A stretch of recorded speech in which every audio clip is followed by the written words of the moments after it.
Sisoko uses Rapesu and Binang, you didn't understand why Mr. Sisoko would use Mr. Rapesu and Binang in relation to Mr. Nkabinde? No, I did not. Okay.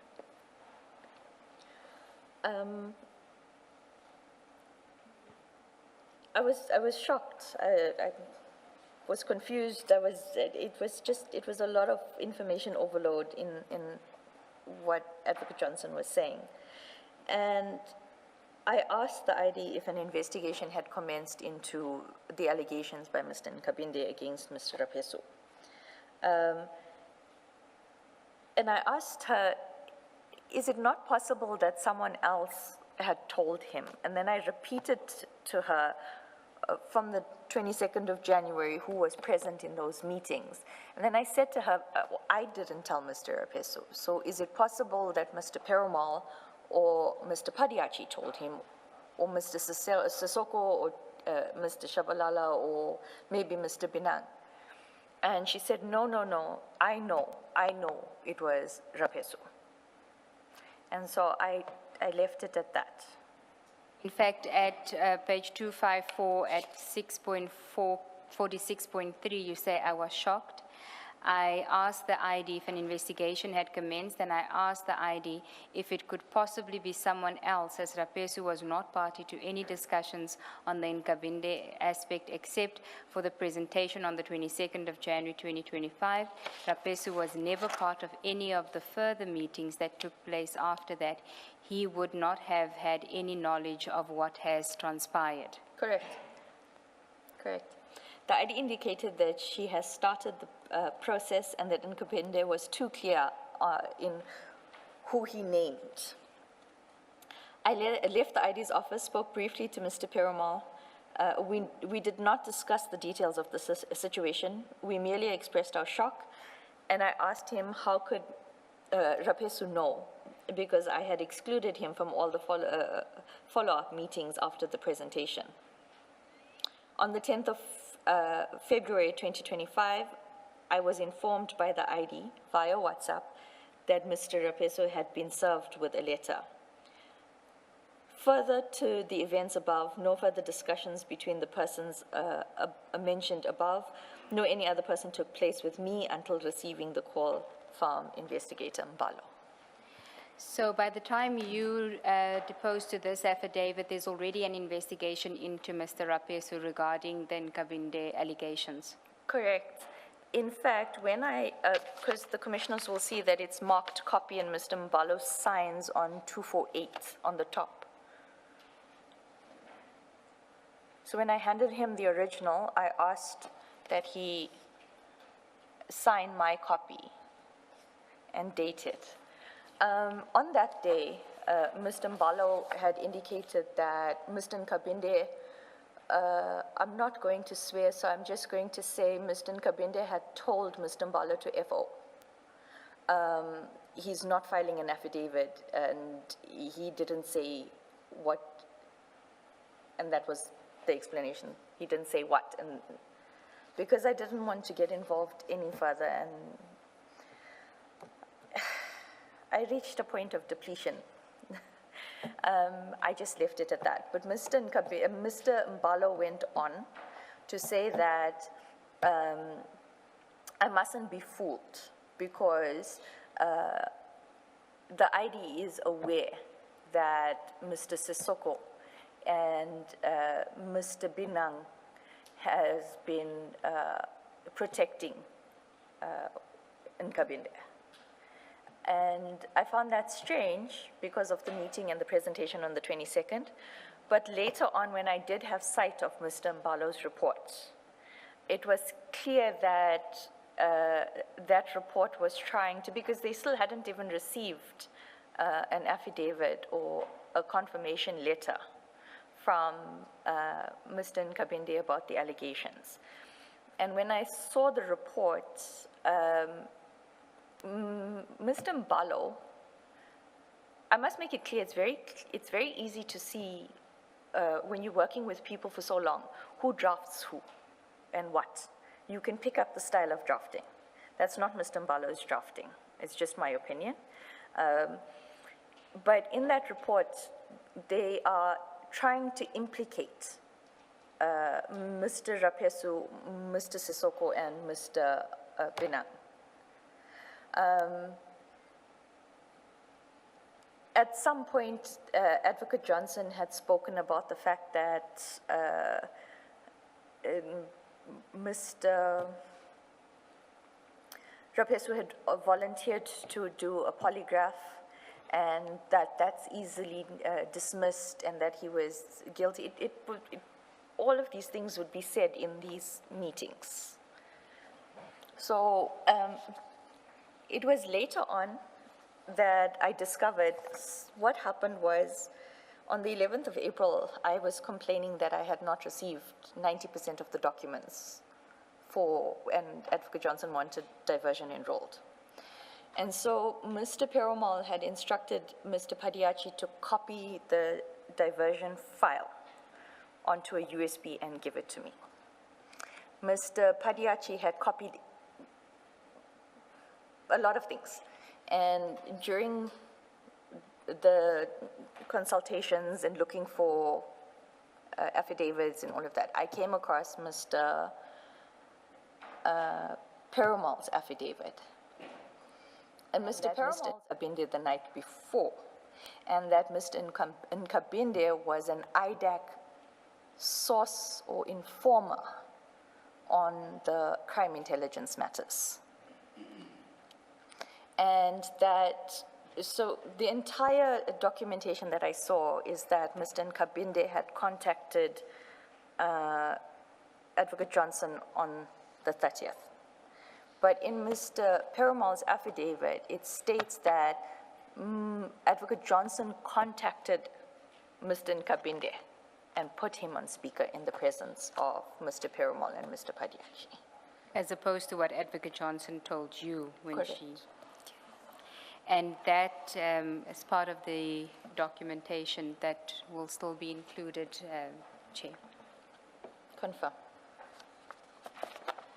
And so, in effect, what you were saying in this affidavit, by setting out the chronology and asking if it could, basically saying it couldn't have been Mr. Rapesu who leaked the information, because he wouldn't have been privy to the conversations.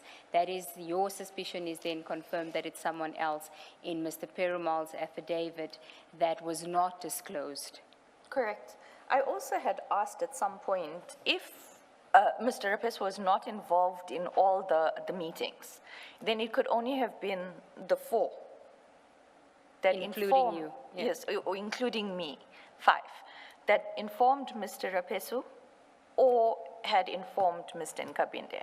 But my suspicions were somewhat that,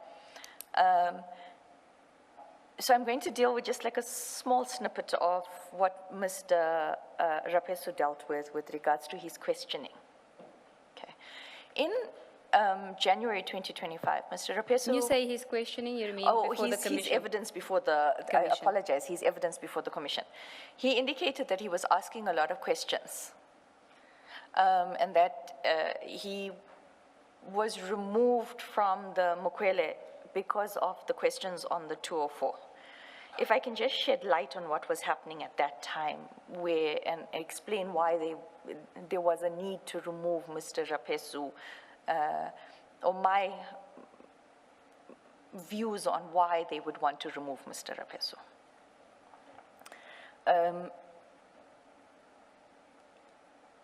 I actually said it to Mr. Sissoko and Advocate Johnson. I'm too young to be juggling the egos and the arrogance of investigators. And investigators are very arrogant. They really are. They're stubborn and they're arrogant.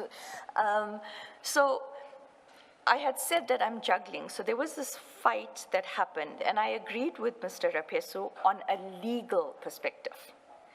You cannot start an investigation on a 204, because what have you done? The purpose of a Section 204 witness is when you can get evidence no other way. But you cannot start with a 204 and then from the 204's submissions be guided on an investigation. And I will explain how that 204 aspect and my objections that I raised with Advocate Johnson in my statement. So there was a fight, and then there was, I can see it so clearly in my head, the point where Mr. Perumal was standing up and he did this, "But I am your commander," to Mr. Rapesu, because Mr. Rapesu was objecting to these things. And so in order to facilitate this thing I said, and I knew where the direction of Advocate Johnson was going to be if I took this to her. So I indicated to them, Mr. Rapesu has made great strides with leg 1 on the Lushaba matter, and I had been receiving updates every day and an updated report every day. With regards to the Mukwele matter, I suggest that Mr. Perumal and Mr. Padiachi continue so that we don't have this. But they were still supposed to report everything to me so that I could report it to Advocate Johnson, which I was completely bypassed on. So in essence, it was me that removed Mr. Rapesu from the Mukwele. But the problem that started was Mr. Rapesu, after I had left the meeting and the investigators were still discussing, Mr. Perumal had told me after that Rapesu needs to get in line with how we work. So, and it's not only him, that if you stand up to Mr. Perumal, I've explained what happens to you. So in light of all of those things, in the back of my head, I doubted that these allegations, because it happened again, I think it was allocated to Mr. Perumal on the diversion matters, where he was placed with an email or a letter saying that he must respond to allegations, and they were the most ridiculous allegations I've ever read. Okay, so we've now dealt with the context of how that statement came about. We can then go to the other aspect of the 22 January meetings. We can go back to your statement, page 6, paragraph 15. Returning to the chronology on 22 January 2025, the meeting where project diversion was discussed and the presentation made to Advocate Johnson was held. Advocate Johnson made her own amendments to the presentation in manuscript and handed a hard copy to the team at the meeting. During this presentation, I took notes, as I usually do. The presentation was explained to Advocate Johnson mainly by Mr. Perumal. Before I deal with Advocate Johnson's instructions following the presentation, it is important for the commissioners to bear in mind that at this stage, the investigation was in existence for 6 weeks, with no activity for 2 weeks between the 19th of December 2024 and 6 January 2025. Yet these... What is the significance of those dates? The 19th of December to 6 January. Between the 19th of January and the 6th, sorry, the 19th of December and the 6th of January, no investigations could have taken place. I was on leave. Mr. Padiachi was out of the country. Mr. Rapesu was on leave, and Mr. Perumal was acting as the head of investigations. Thank you. And the 19th of December was when you and Mr. Rapesu and Mr. Perumal had that meeting where you were discussing the confidential documentation. Correct. And the 6th of January was when you go to Cape Town to meet with Mr. Adams. Correct. Okay. And what you want to convey here is that you are really dealing with a 6-week-old investigation, and the instructions that follow are too excessive, or insofar as you just at the infancy of an investigation. Correct, and we are at the, to use your word, the infancy of a section 2813. A 2813 is to determine if the veracity of the claims actually lead to a criminal investigation. Which would be the 28-1. One. Okay. So, how I suggest we do this is we're going to flight your notes redacted as you had requested, And then you can read from your statement, and if there's any aspect of the notes that we are unclear of, it's not clear from your summary of it in your statement, we will then just ask you. And Commissioners, that will be file 11, page 1. And if you, Commissioners, if you are going to engage the witness on the contents of her notes, to just first look on your screen what names have been redacted, so you don't engage her on a redacted name, because your copies aren't redacted.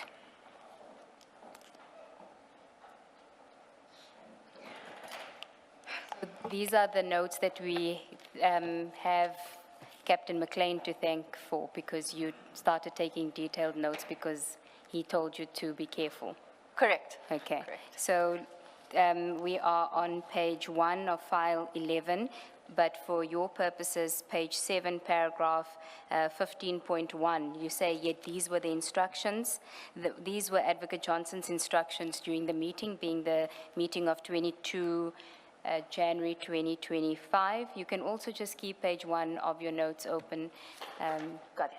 And then if you can tell us on that note before you read out, there is the date, you'll see the date there, but above the date, there's certain words there that I can't see. I can't make out what it is. Can you just tell us what it is? Because it's not dealt with in your statement.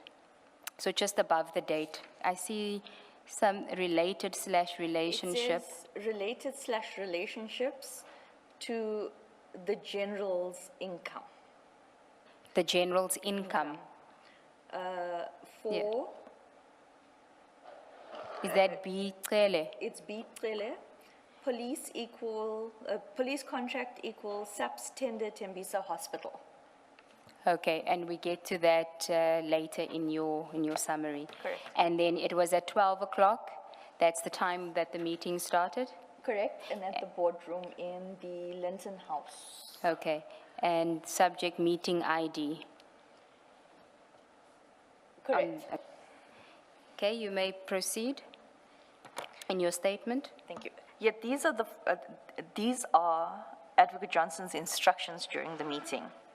Brigadier Tom Moyane, a member of Crime Intelligence, must be served with a 28 to be interviewed, and he must be put through his paces, or put through the paces. Advocate Johnson said that she would do this interview in person and bring out the prosecutor in her. The Crime Intelligence matters Sorry, would... who is Brigadier Tom Moyane, and why are you putting him through his paces relating to these matters? Commissioner, I myself didn't even know what was going on, or who this person was. It was Mr. Rapesu who whispered Crime Intelligence. Statement, it's Correct. Moyana. Moyane. Yes. But of course, your statement, it's Correct. Moyana. Moyane. Yes. But of course, you getting this, you're writing. I'm yes. writing as Advocate Johnson is Yeah, speaking. we will forgive you for that. Thank Proceed. you. The Crime Intelligence matters were to be fenced as follows.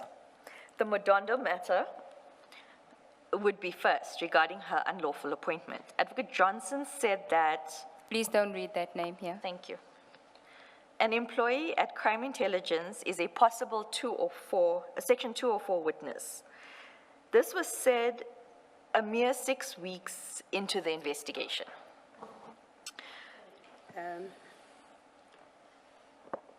Ms. Nobe, sorry. Why is the name not to be mentioned? It It's in our statements. It was a potential 204 witness, and it's redacted in the statement and in her notes. The witness asked, Ms. Ramsamy asked for the witness. It's the person's surname.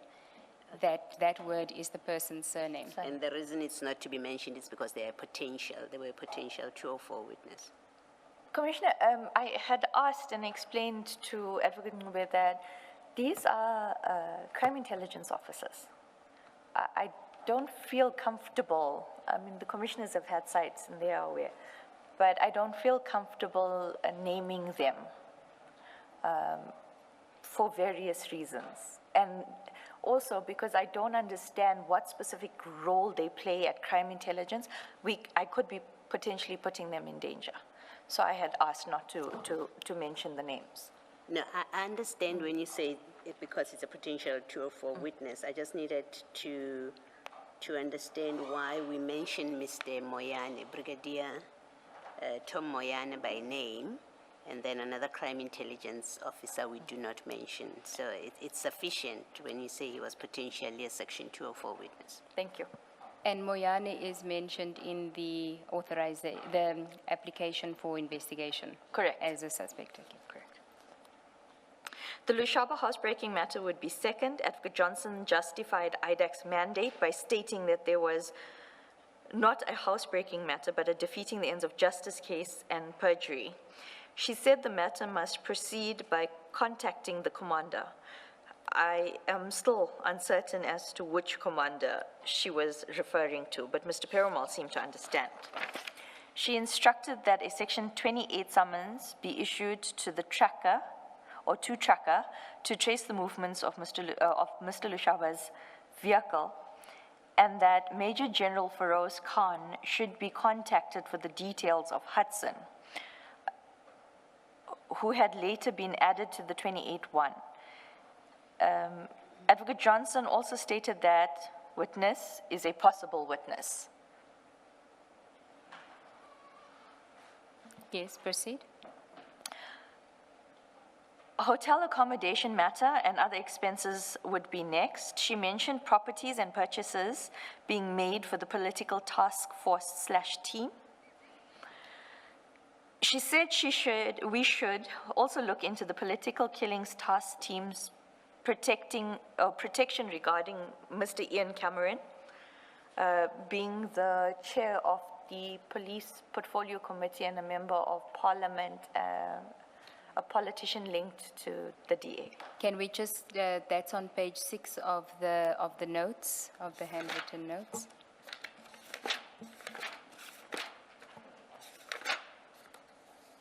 Correct. It's earlier and then again linked to. Thank you.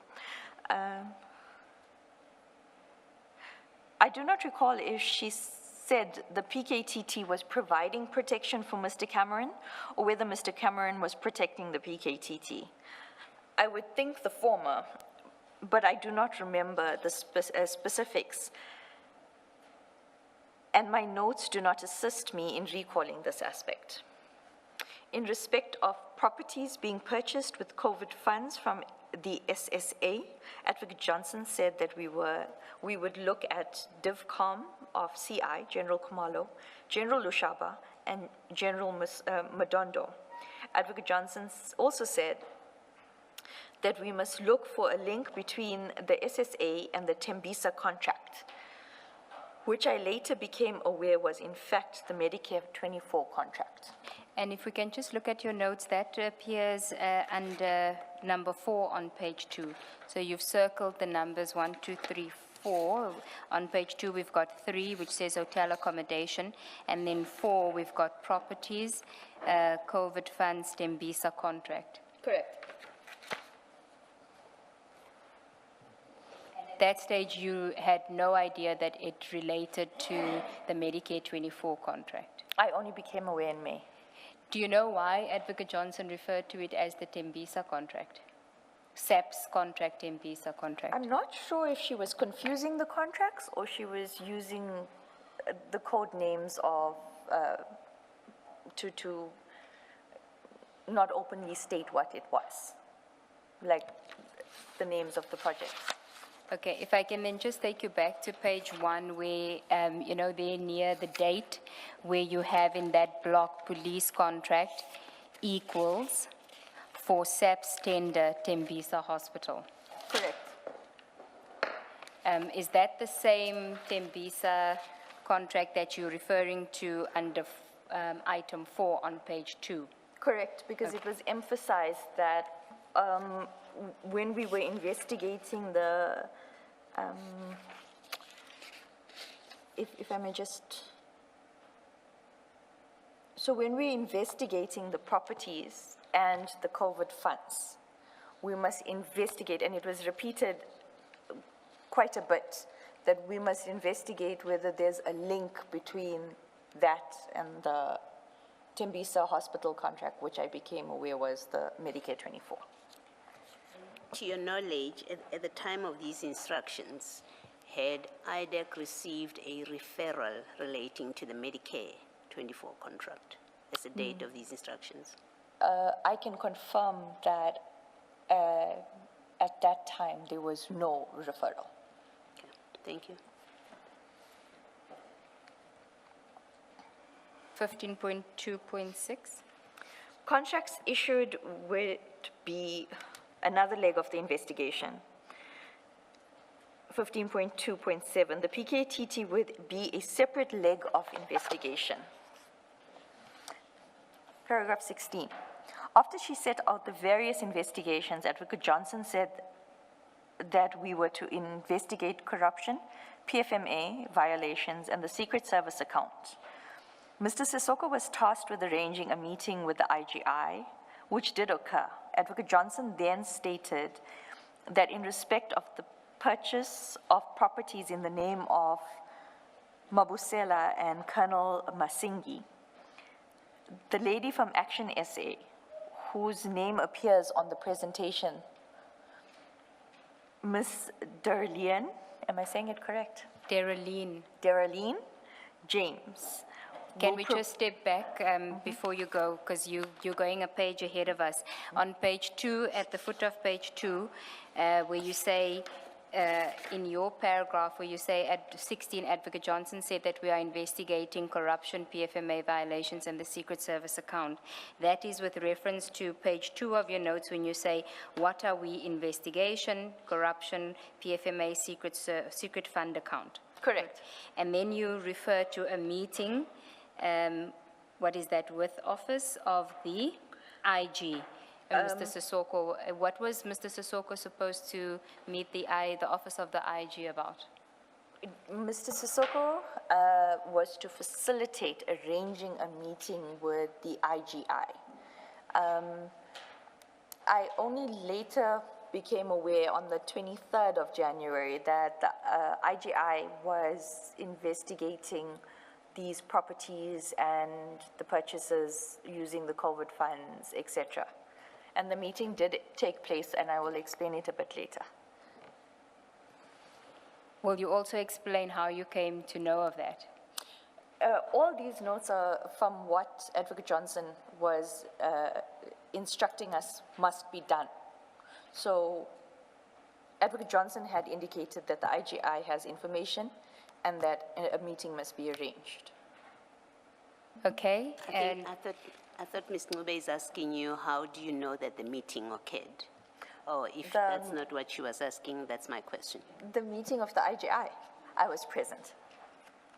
okay, that's one way of dealing with it.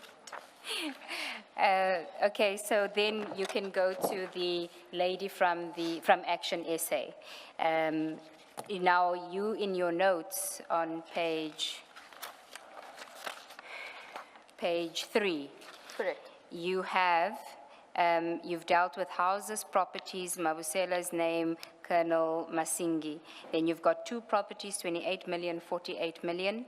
And then you have a sort of a bracket, and you've got Action SA lady coming for this. For this. Okay, so the Action SA lady is going to speak to this. From what I was told by Mr. Perumal, and as per the presentation, On page 227. 7. So you'll have to open file 10, page 227. My apologies.